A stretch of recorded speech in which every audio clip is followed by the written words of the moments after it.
Thanks for being here, everybody. First of all, little housekeeping note.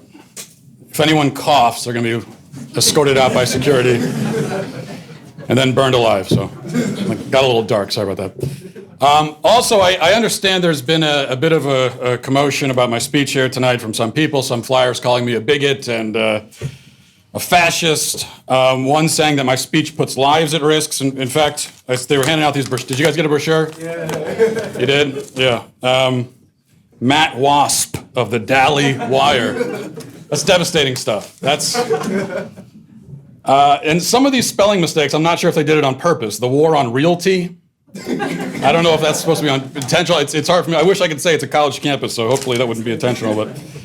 And I just have to say, briefly, they're going down my list of sins, opinions that I have that are terrible. Matt Walsh staunchly endorses stripping people of their right to vote if he considers them to be ignorant or non-contributing. Well, of course. I mean, can't we all agree on that? That's only wants people to vote if they can pay taxes or have passed an 8th grade civics exam. I mean, that seems pretty logical to me. Now, one quick note about this thing where you call people bigots and fascist and everything to try to shut them down. I want to answer these charges of fascism and bigotry briefly before we get into everything, and I'll do it by way of analogy. Okay, now let's say that you bought a bottle of rat poison because you have a rat problem in your house, right? Would you then go, once you have the rat poison, would you then go and label every single container in your house rat poison just to be cautious? Well, no, you wouldn't do that, of course, right? Because then your other people in your home, like your mom or your dad, your brother, your sister, your spouse, your kids, they're not going to be sure what the real rat poison is, okay? And the result is they're going to ignore the labels after a while because you're calling everything rat poison, so it doesn't mean anything anymore, and they're just going to go about their day and open containers and not worry about it. The problem, though, is that there's actually still rat poison in one of those containers, right? And now you've just increased the likelihood that they're going to come in contact with it or ingest it because you've negated the effectiveness and the meaning of the label. In a similar way, when you go around reflexively labeling every opinion you don't like bigotry or fascism, you've made it so those labels mean nothing whatsoever to anybody. Nobody can take them seriously anymore. That's why everybody just laughs about it. And then what do you do when there's actual fascism or bigotry to fight? You've got no words left to describe it because you've wasted those words on every single opinion you just happen to not like. So when you say, hey, look, there's a bigot, there's a fascist. Well, you can't because everyone's just going to yawn and say, yeah, well, you said that about the last 19,000 people you came across. So here's the thing. Even if I am a bigot or a fascist, I don't think I am, but even if I was, you calling me that has no effect whatsoever. No meaning, it has no substance, because that's what you say about everyone. I guess that's just a really long way of retelling the boy who cried wolf parable. I could have just put it that way, I suppose. But, all right, let's get into this now. We're in the midst of, I believe, no less than a war on reality itself. I believe that this war is waged through 3 primary avenues in this culture: life, marriage, and gender. By redefining these 3 things, these 3 foundations of human civilization, the left seeks to, and has in many ways succeeded in, undermining reality and truth. What I want to do, I'm not just going to make assertions tonight. What I want to do instead is go through these 3 issues, life, marriage, and gender, and explain why the left's arguments fail in all of these areas. So we'll go through these one at a time. Let's start with life, and we'll begin by sort of setting the stage. It's a bloody stage indeed. It's a stage that has seen the slaughter of 60 million human children since Roe v. Wade. 60 million humans have been killed since Roe v. Wade. Why do some of us find this slaughter to be an unthinkable injustice? Well, because every single one of those 60 million were innocent and defenseless human beings. And it is always wrong to kill innocent and defenseless human beings. The pro-life position is as simple as that, as straightforward as that. It doesn't get any more, it's not any more complicated than that. You're killing an innocent and defenseless human being, and we believe that is always wrong to do, intentionally. Now, the pro-abortion person will respond here with a couple moves. The first thing they'll try to do is, of course, dehumanize the unborn.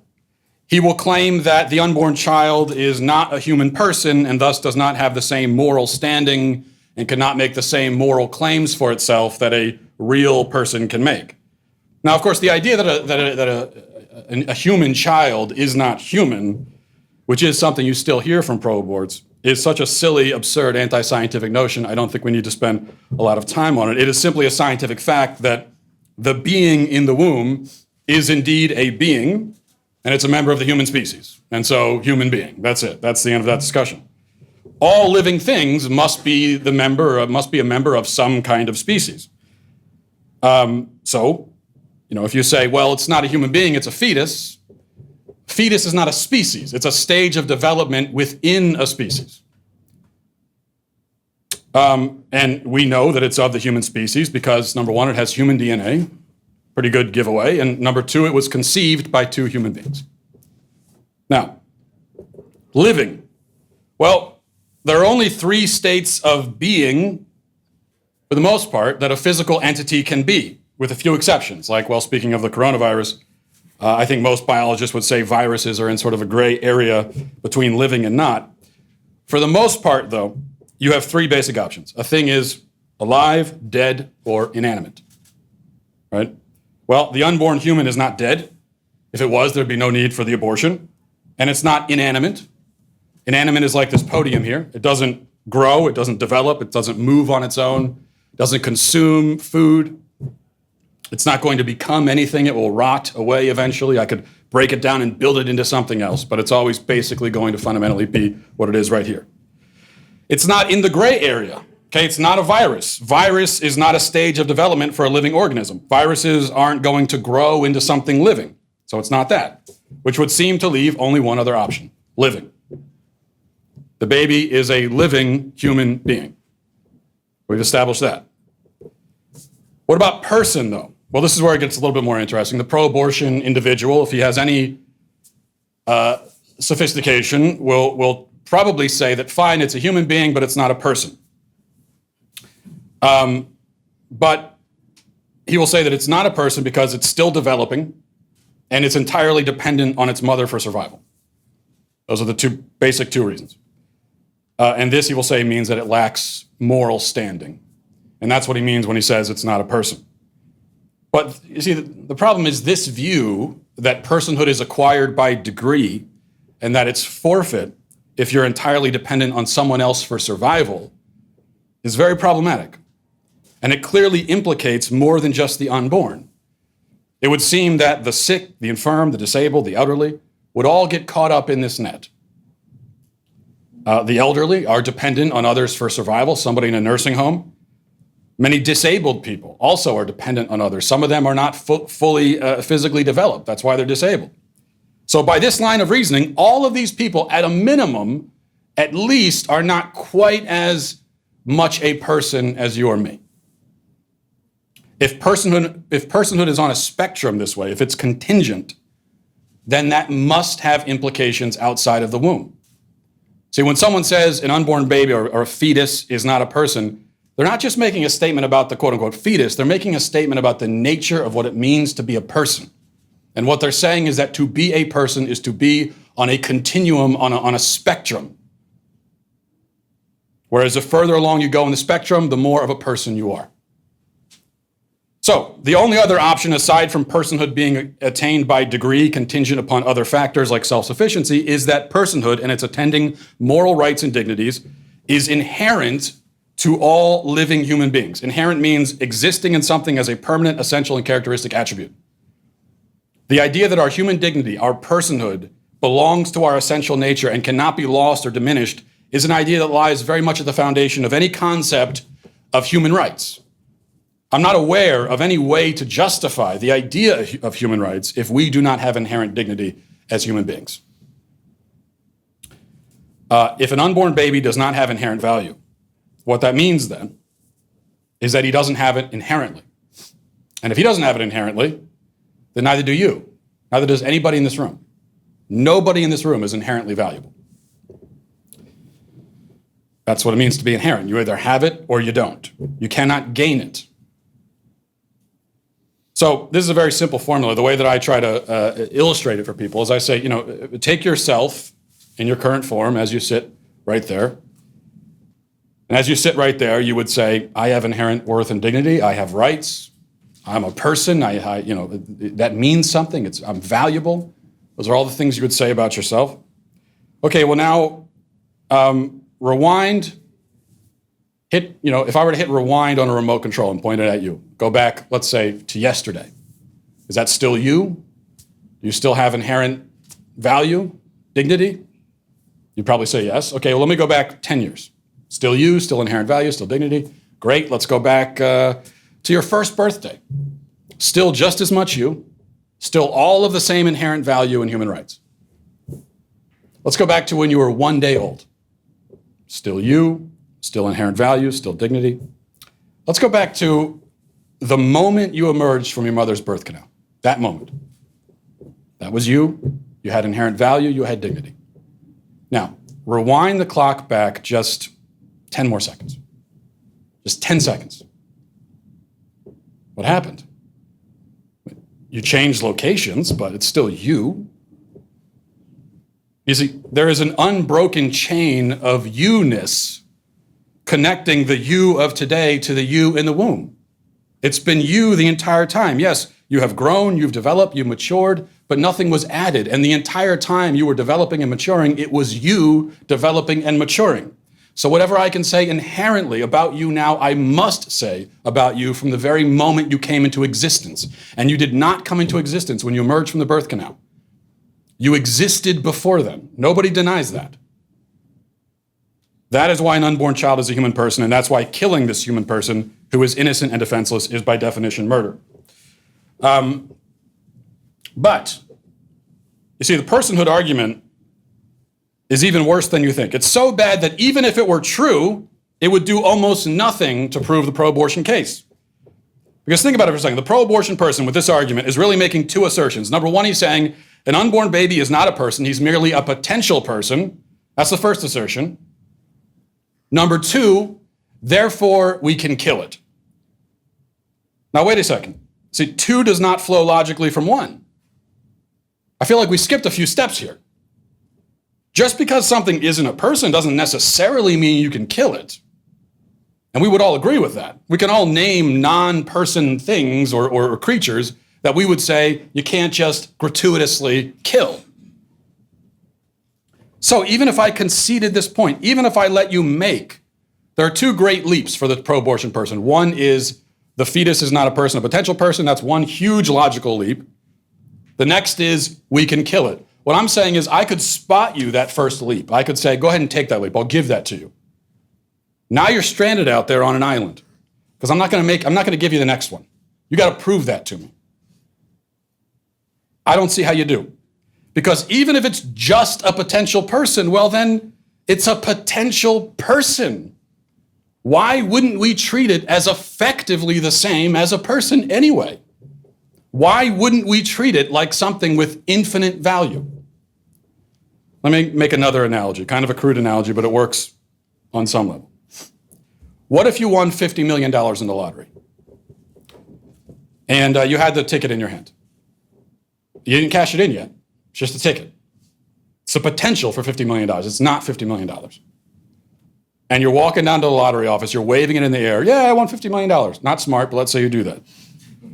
Then I run up and I take that $50 million from you and I eat it right in front of you. How would you react? Would you react as though you just lost a piece of receipt paper, which is all it technically is? Or would you react as though you just lost $50 million? And because we would all react in the latter way, if I try to calm you by saying, hey man, calm down. It's just the potential for $50 million. It's not $50 million, come on. You would say, words to the effect of, after you punch me in the face, you would say, basically it's the same thing. So why can't we do that with a person? Why isn't that enough? Why can't I just say, yeah, whatever. It's whatever. Either way, don't kill it. But, of course, the child in this analogy is already, from the moment of conception, $50 million or more, really. He's a thing of infinite value, not just infinite potential value. But what I'm saying is I don't see a difference between infinite potential value and infinite value. Okay, perhaps the pro-abortion person will concede all of that. In fact, his best move is to concede all of that and say, forget, just throw all that aside, fine. Instead, we're going to talk about bodily autonomy. This is the second most common argument for abortion and the most formidable one, though it's still pretty stupid. The bodily autonomy argument states that women have the right to control their own bodies, regardless of the moral status of the creature inside their womb, so it doesn't really matter what that thing is. Could be a fetus, could be a person, could be a moose, could be an alien from outer space. Makes no difference. It's my body, I'll do what I want.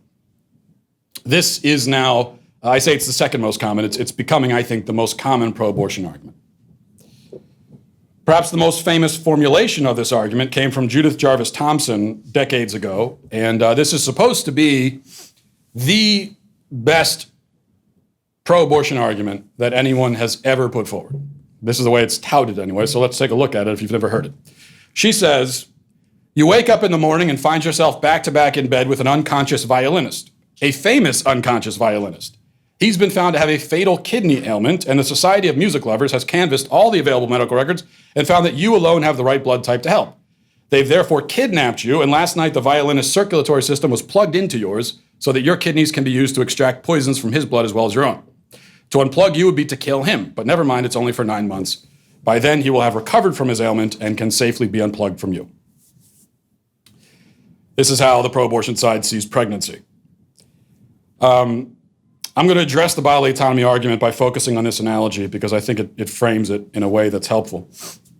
So, but notice the subtle adjustments that are made with this analogy, and these are the adjustments that are always made when somebody argues for abortion on the grounds of bodily autonomy. They make little changes that we have to notice, because if we don't, then they might get away with it and seemingly win the argument. First of all, the person hooked up to you is who? Just some guy. You don't know him, just a violinist from across town. You have no idea. Some stranger. And he couldn't even play a cool instrument. He had to play the violin, you know? Why is he hooked up to you? Well, because he got sick. Somehow, randomly. You don't know. You have nothing to do with it. Wait a second. In order to make this analogy actually analogous, shouldn't the violinist be your own child? And considering that in every instance except for rape, a child is conceived because of an intentional act by the parents, shouldn't he be in that state because of something you did? Maybe it was an act that you didn't intend to harm him by doing, but you still performed the act on purpose. Maybe you were backing up in your driveway. You accidentally ran over him. I mean, that happens. You were driving on purpose. I mean, it was still you who did that to him. Can't deny that. Okay, now we're closer to home. You wake up hooked up to your own child who's deathly ill because of something you did to him, on purpose or by mistake, doesn't matter. But hold on again. Still doesn't work, because abortion is not just the detaching of wires. Of course, in the case of you being hooked up to the violinist, you could say, sorry, bud, detach yourself and walk out of there if you want to. You would be perfectly morally justified in doing that, obviously. But the mother is not just withdrawing support from the child. She's not just unplugging herself. That is not how an abortion works. That would be how childbirth works. When they literally cut the cord, the umbilical cord. That's childbirth. That's not abortion. Abortion is the intentional, direct killing of a human life. It is a purposeful action taken with the intent of directly destroying the life. Depending on what stage the abortion happens in, it can involve dismembering the child while he's still alive. And this happens in thousands of cases every single year. The child is ripped apart in the womb while he's still alive, oftentimes starting with his feet and his arms, and finally getting to his torso and his head. And then his skull is crushed. That's how it happens. So, the real analogy is this. You're hooked up to your own child who is sick in the hospital because of something you did. He needs your bodily support in order to survive, but you don't feel like being hassled by it, so instead you put a pillow over his face and smother him to death. That's abortion. Suddenly, when you frame it the right way, it doesn't exactly work in the pro-abortion person's favor. Would any person would any person say that a parent is justified in acting that way towards their child? As for the other arguments I didn't cover, perhaps they can all be dismissed on the basis that they're exactly the kinds of arguments that people throughout history have always made while trying to justify the dehumanization of other people. I don't know if you've noticed this. Throughout history, there are always groups of people trying to deprive other groups of people of their status as people. This is always happening all throughout history. And the people doing it are always wrong every single time. If you find yourself in a situation where you're arguing that another group of people are not people, you are in that category of the worst scumbags in history. That should trouble you. In fact, let's look at this. I mean, every single pro-abortion argument has a corollary with a pro-slavery talking point. Every single one. Let's go through it quickly. Argument from ownership. This slave/baby is my property/body. You can't tell me what to do with it. Argument from privacy. No one is forcing you to have slave/abortions. Mind your own business.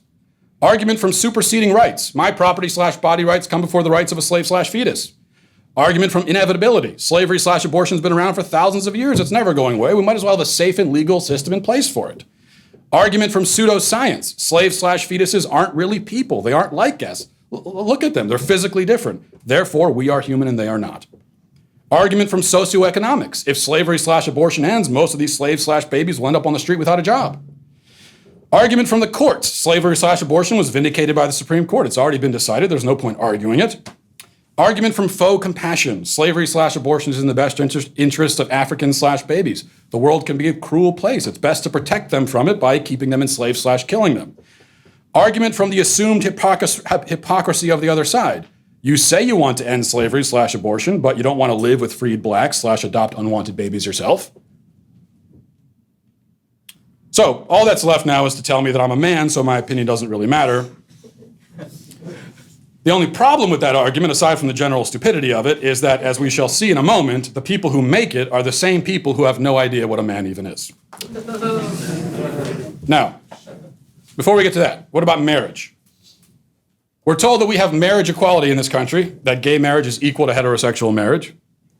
But, we're at the point now where even conservatives, most of them have completely abandoned this issue and it's done. They say we've lost it. And maybe we have culturally, but we weren't wrong. And I think that matters. See, equality means sameness. If two things are equal, they're the same. That's what it means. If we're using the word equal and we don't mean same, we should be using a different word, because that's what equal means. So, are same-sex marriages the same as, equal to, heterosexual marriages? I say clearly not. And that has nothing to do with value judgments. See, you don't have to think that the homosexual act is a sin to admit that the partnership of two men is different in kind from the partnership of a man and woman. Different, that's all. We don't even need to get into the moral part. I'm just getting you to different. It's just different. Not the same, different. And different in a profoundly significant way. The union of a man and woman has, in principle, the potential to create life of itself. It's not that they can go out and adopt. I mean, they can do that too, but they have the potential to create life. The union of two people of the same gender does not ever, ever have this potential and never will. Now again, even if you think that the two unions are morally equal, you cannot say that they are equal in every respect, because they are certainly not equal in this respect. And this is an important difference, I would say. It's significant. You have on one hand a thing that can make people. That is the union of man and woman. That thing, it's a people-making machine. On the other, you have a thing that cannot. Say what you want about those two things, but you cannot say that they're equal. Let's look at it this way. Let's say that we were starting a world over from scratch and we had no memory of anything. We wake up, we're building society, and we look around and we see people pairing up, couples and everything. And we see this one type of pairing that has this funny habit of creating people. And then we see all these other pairings that don't do that. Wouldn't we probably think of a word for that other pairing that differentiates it from the others? Differentiates it in a way that will signify its power and importance? I mean, it seems reasonable to do that. Now, this potential of the heterosexual union to create people is largely why marriage exists and why society has cherished and protected the institution for millennia. Because it was understood that a union which might create a person should be stable, should be permanent, should be protected, should be faithful, should be monogamous. Every study has shown that children fare much better in stable two-parent households than not. So, marriage exists as the foundation of the family unit. The family unit exists as a foundation of human society. If marriages are strong, the family is strong. If families are strong, society is strong. So we see that historically, one of the most crucial and elemental functions of marriage was to create the basis upon which and the context within which children are created and born and raised. And this is also why society had a vested interest in marriage and why the state had a vested interest in it. Because bad marriages or non-married procreative unions hurt everybody. They create poverty, they feed the prison system. They lead to drug abuse, crime, suicide, and so on. The union between two men cannot of itself create anything. Therefore, the state has no interest in it. Society has no real interest in it.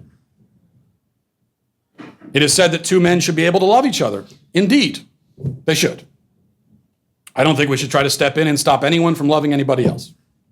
We can't anyway. Be impossible to do. But you don't need to be married to love somebody. That's actually not what marriage is for. You don't need to be married to partner with them, to live with them, or whatever else. Marriage is a particular thing. It serves a particular purpose. It has a particular function. And the whole reason why some of us said that marriage should not be opened up to same-sex unions is that same-sex unions cannot perform the function for which marriage largely, though not solely, exists. There's another element of this debate to consider. People don't like the so-called slippery slope argument pertaining to gay marriage. They mock it and laugh at it and say it's a dumb argument. In fact, there are people online who think that slippery slope arguments are fundamentally fallacious every single time, which of course they're not. It's ridiculous. The point is that up until recently, we knew what marriage was and what its function and purpose was. You may have disagreed with that answer, but there was an answer at least. If somebody said, "What's marriage?" you can give an answer. Here's what it is. Then the gay rights crowd said, "No, marriage is not that anymore." But did you notice something? They never told us what it is now. They never told us. We still don't know. What is it? Okay, it's not that, then what is it? So you can't do that. You can't just say, "I don't agree with that definition." Why don't you agree with it? I just don't. What's your definition? Don't have one. Then on what basis do you disagree with this definition? The most they could do is say that marriage is when two people love each other. Well, what the hell does that mean? And why do you need to be married to love each other? I ask again. What if a man and woman are married and they go through a season where they don't feel like they love each other? Should they just get divorced? Is marriage now pointless?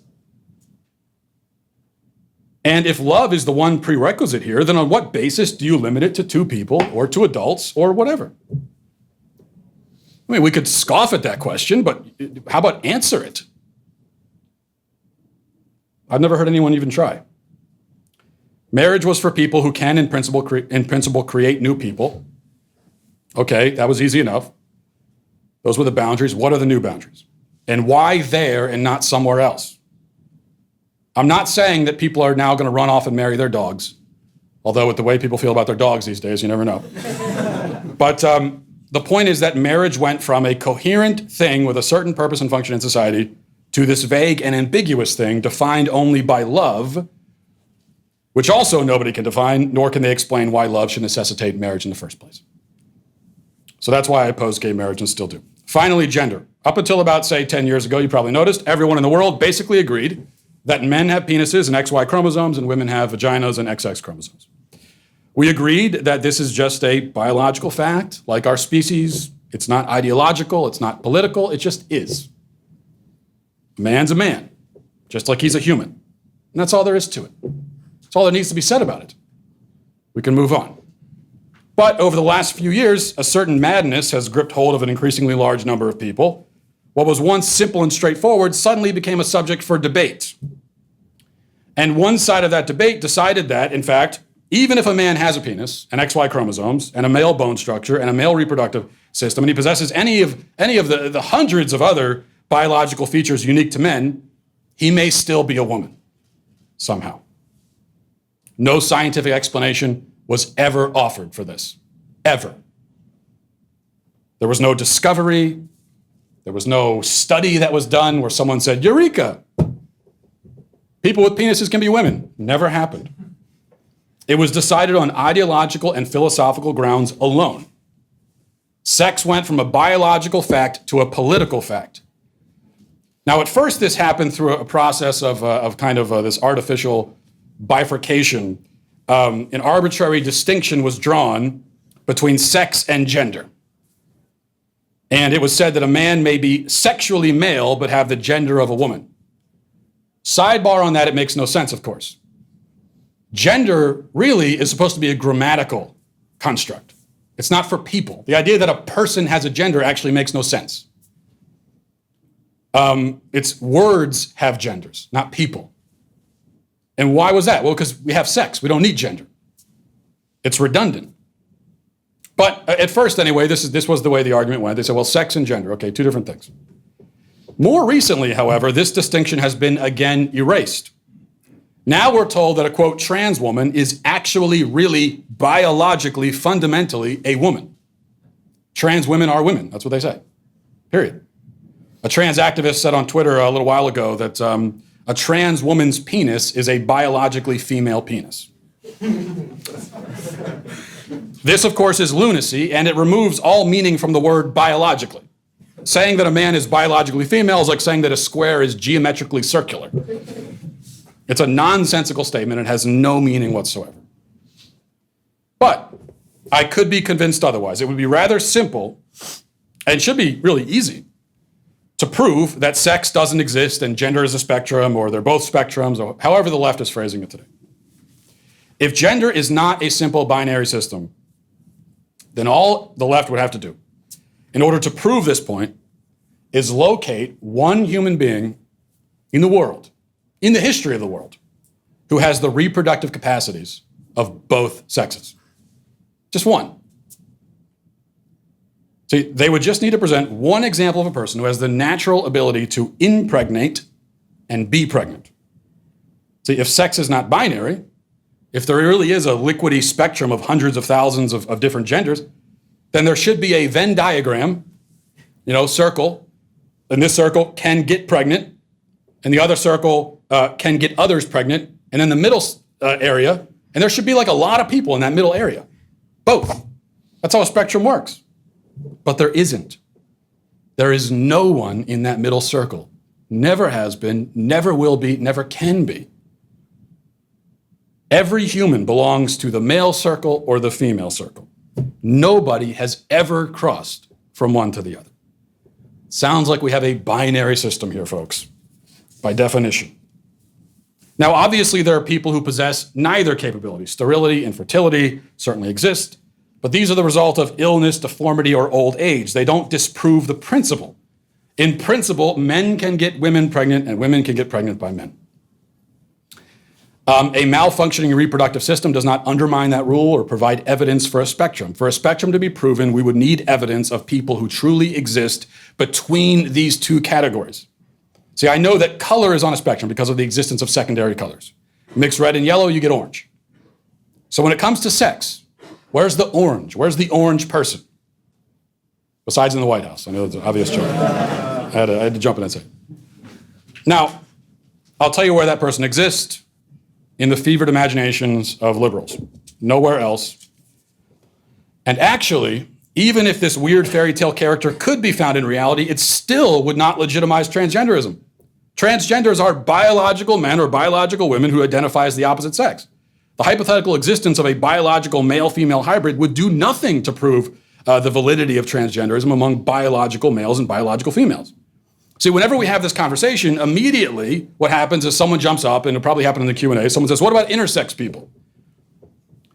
But again, intersex people don't have the reproductive functions of both sexes, therefore they're not really intersex. They suffer from a genetic abnormality, and we can only call it a genetic abnormality because we know how things are supposed to look normally. But even if I said, in fact, for the purposes of going forward, I'll just say, fine, intersex people are an exception. Go ahead. Yeah, that's a total exception. Fine. They're not, but let's just say they are. That does nothing at all, not one thing, to prove that a biological man can in any sense be a woman. By the way, how does a biological man come to the conclusion that he is really a woman? Does anybody know? If he arrives at this conclusion based on the fact that he feels like a woman, well, how does he know what it feels like to be a woman when he's not one? Is it not circular logic to say that he knows what it feels like to be a woman because he is one because he feels like one? What exactly is a female feeling?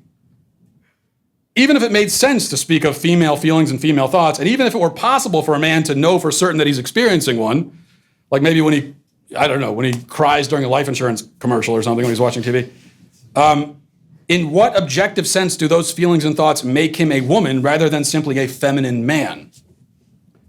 The left tells us that gender is a social construct. They reject the idea that women must necessarily have any particular feelings or thought or taste or preferences. If gender is indeed an artificial construct and our physical features have no bearing on our identity as man or woman, then what in the hell is a woman? A woman in that case is not defined by her feelings, her thoughts, her ideas, her preferences, her body, her reproductive organs, her chromosomes, her DNA. What is she defined by? If she isn't defined by anything, then how does it make sense to call anyone a woman? Isn't that like calling yourself a whoosy-what's-it or a thingamajig? It's a word without meaning. Isn't woman now a term empty of all objective meaning? This is the question I've been asking for months now, and I was really hoping some of the protesters would come to this event so I could ask them in person. Maybe there's some in the audience, and because I want an answer to this question. I've been asking it for 6 months. What is a woman? If you're on the left and you believe in leftist gender theory, give me a definition of the word. It's the simplest question in the world. They cannot do it. In order for the statement, I identify as a woman, to have any meaning, the word woman must have meaning. But then you need to come up with an objective and coherent definition of woman that would allow a biological male to be one. I submit that you cannot do it. It's impossible. And I further submit that if you cannot provide a coherent and objective definition of the word woman, that's a very good sign that you're wrong. That your whole premise is horribly, horribly flawed. This is the real harm that this transgenderism nonsense has caused. Not only does it foment confusion in the minds of children and in society, but it also cheapens womanhood by turning it into this abstract concept that we theorize about, or a costume that a man can put on and wear. This is especially ironic given our culture's concern with cultural appropriation. If it's appropriation for a white man to dress like a black man, is it not all the more appropriation for a man to dress like a woman? Is he not appropriating womanhood? And speaking of irony, the left for so long has tried to tear down gender constructs, but transgenderism only enforces them. We used to say that a boy who plays with dolls is girly. The way to tear that gender construct, is to say that it's okay for a boy to be girly. Or maybe to say that playing with dolls isn't girly. Either one of those would do. And I wouldn't even argue with you. I don't even care about that. Fine, let the boy play with dolls. Who cares? Now, though, we hear from parents who say they first realized their boy was a girl because he was playing with dolls. A boy with dolls used to be girly. Now he's literally a girl. If a boy who exhibits womanly characteristics is therefore a girl, then those gender constructs are actually far more potent and powerful than any conservative ever thought they were. That's why I object to redefining gender. What I have articulated here is not exhaustive. There are many more arguments I could put forward to cover all these topics, but hopefully you see that there is at least a valid reason to question the official mainstream narrative on these topics. Hopefully you see that you don't need to be a bigot to stand for the so-called traditional definitions of life, marriage, and gender. And hopefully, in fact, we can all in this room pledge going forward not to shout down arguments, any argument, by labeling it. Because a label is not an argument. Accusing someone of homophobia or racism or sexism or any other ism or phobia is not an argument. It is a tantrum. It's a way of shutting down debate, not engaging in it. If somebody's really put forth a truly bigoted argument, you should have no problem disproving it. It should be very easy. If you can't, then that means that there's more to that point of view, perhaps, than you think. So let's not be intellectually lazy. Let's not hide behind a fortress of ignorance while flinging labels at our opponents. Let's try to win arguments by presenting arguments, not just by calling the opposing argument hate speech. These are the tactics of cowards and fools, and I think we can all be better than that. And that's all I got. Thanks, guys. Appreciate it.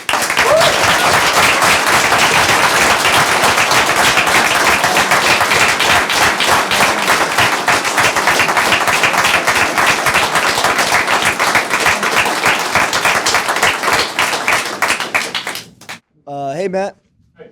Huge fan. I've been following your work since well before you were writing for The Blaze. And I really appreciate your constant cultural skepticism where you ask, okay, I get it is this way, but why? Who made that rule that it is that way, that it should be or should go? And obviously your Twitter has been, had a lot of great cultural debates coming from it. So thank you for being a unique thinker. So my question is sort of related, obviously related to abortion. And it's centered around, okay, so, how can we help the mother once we know the baby's life isn't in jeopardy?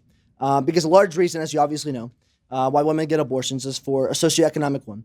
But as you recognize in your recent Busy Phillips piece, that doesn't justify the cost of the unique human life in the womb.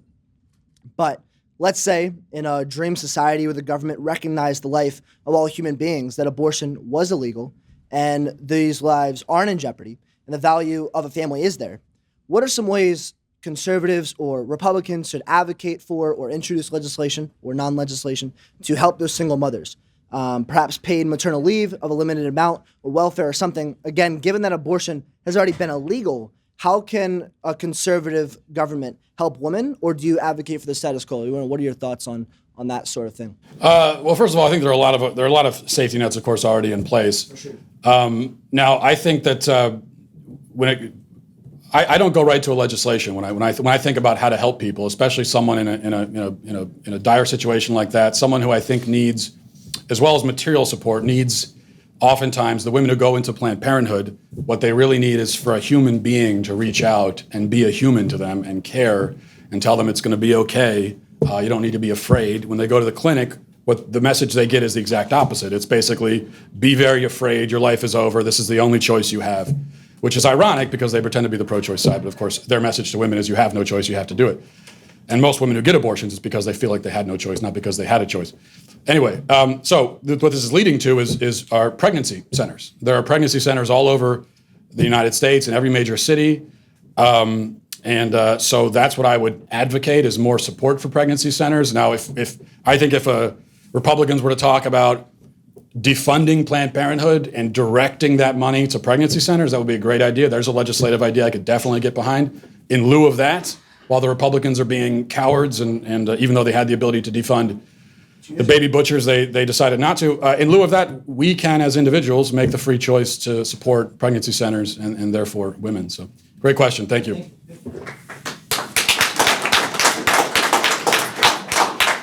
Hey, I'm a big fan. I have a question about abortion.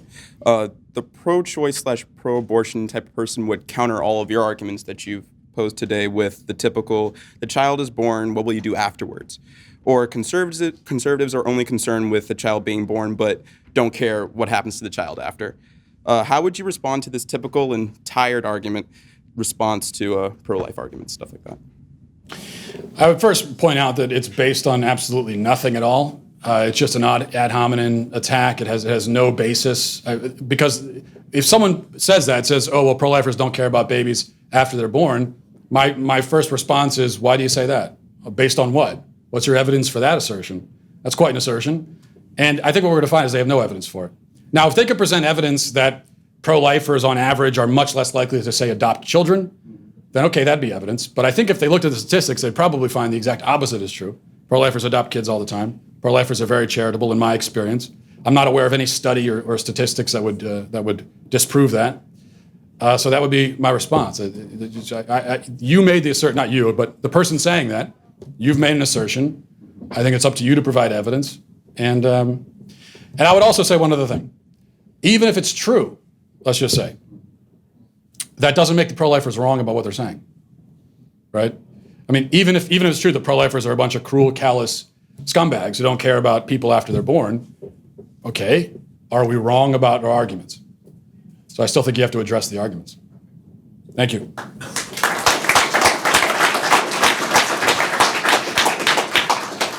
Hey, Matt, I just wanted to first thank you for coming to the University of Maryland. My question is this. So oftentimes when people talk about free will and the soul, they refer to these things through experience. Like we know we have free will because of our lived experience. Is there a rational or scientific argument that you can make for the existence of the soul or free will?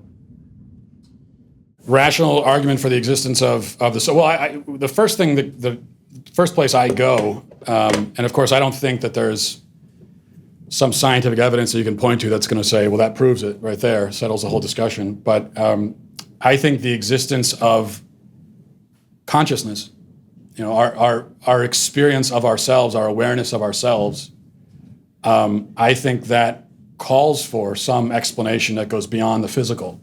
Because no one's been ever, and I've done a lot of reading on this, not that I'm an expert, but no one's ever been able to explain to me how inanimate matter could assemble itself in such a way that it would somehow develop an experience of itself, which is how I would describe consciousness. There is no explanation for that. To me, it defies reason, defies logic to think that inanimate matter could somehow do that. And so I think it calls for some immaterial essence. That's what I would say. Awesome, thank you. Thank you. So, my question is, does your definition of marriage exclude polygamy? That's an interesting question. It does, for me. I do think that polygamy is less of a logical assault on the definition of marriage than is a same-sex union, because it's still procreative, and so it can still serve as a foundation for some sort of family. I don't think it's the right way to form a family. I think that every child is conceived by one man and one woman. And so that's my basis for saying that should be what marriage is, that man and that woman should be together with the child in a unique relationship. And so I think it would be harmful to the child to start adding in other people. And I also think that when you look at polygamous societies or societies even today where that sort of thing still goes on, you find that it's not good for women, it's not good for children. So that's what I would say. Thank you. Is it this one or this one? This one. All right. First of all, thank you so much for coming. Love your work. Love what you stand for. You mentioned earlier that there are some studies that show that some children show more stability in families of heterosexual parents. I want to ask for the name of the study because I do personally believe the same. And I read an article the other day stating that children with same-sex parents can be just as successful as with heterosexual parents. And so if you can elaborate on that just to give me a better way of sort of strengthening my argument, then that'd be great. Yeah. One thing I would say, when you see those studies that say that same-sex parents, kids in same-sex households fare the same, what you have to do is dig into the methodology of these studies, which I've done on three of them, three of the biggest ones. I can't name them off the top of my head, the name of the studies, but and I've looked at, okay, well, how did they determine that? What was their basis for determining that? And so one example of a study, and you find this often.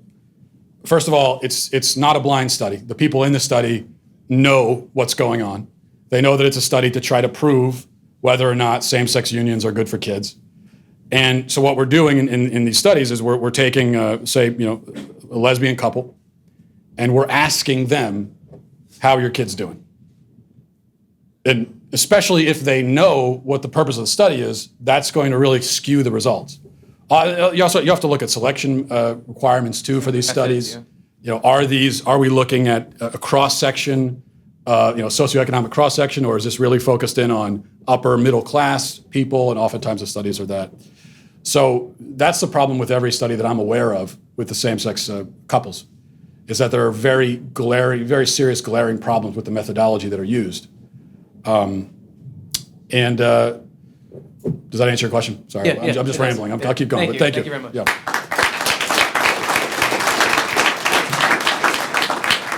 Hi, Matt. Thanks for coming. Love your show. My question is about gender. Yeah. So it's kind of a thought experiment. So as medical science advances, suppose there were a way to completely transform a man into a woman physically so that he could become pregnant instead of impregnating and vice versa. At that point, would you believe that a man can become a woman and vice versa, or do you think there's something more than physical that causes manhood or womanhood? I do think there's something more than physical, but when you say completely become a woman, what exactly, you mean down to the chromosomes? I mean, everything? Everything. Well, then at that point, I would say that you've just killed that man and created a whole new person from scratch, basically. That you just created a whole new person. I mean, even the DNA, I mean, everything, we're swapping all that out. In that, it's an interesting thought experiment, but it would seem to me that if you did that, and if science was able to do that, which it never will be, but you would just have created a whole new person. That, in no senses, that's still the same person. Especially if we're getting even into their brain chemistry, we're changing that out as well. We're swapping out their bones with female bones, lesser density. And now, a slightly more realistic scenario, perhaps, would be where science gets to the point, and I don't think this is actually going to happen, but maybe where they create some sort of artificial womb where a woman or a man can carry a child around. And in that case, I would say, in no sense is that actually a woman. That's just, if anything, it's sort of a cyborg that we've created artificial parts. But yeah, thank you.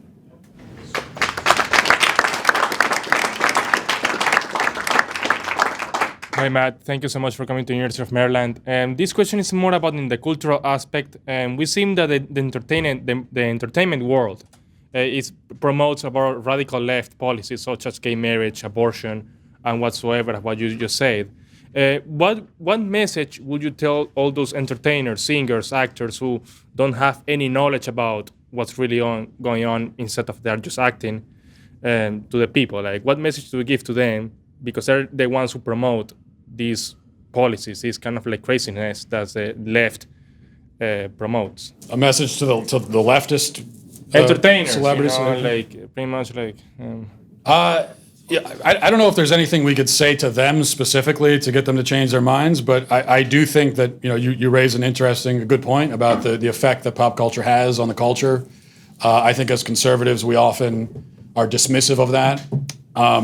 And so what I would like to see happen is just, rather than trying to convert, Matt Damon or whoever, to get more conservatives and Christians into entertainment, and not a Christian who gets into making Christian movies, but who's out there in Hollywood making real films, good ones. Yeah. And that's how I would like to see it. I'd like to see us try to sort of infiltrate these industries that way. So thank you for the question. Thank you.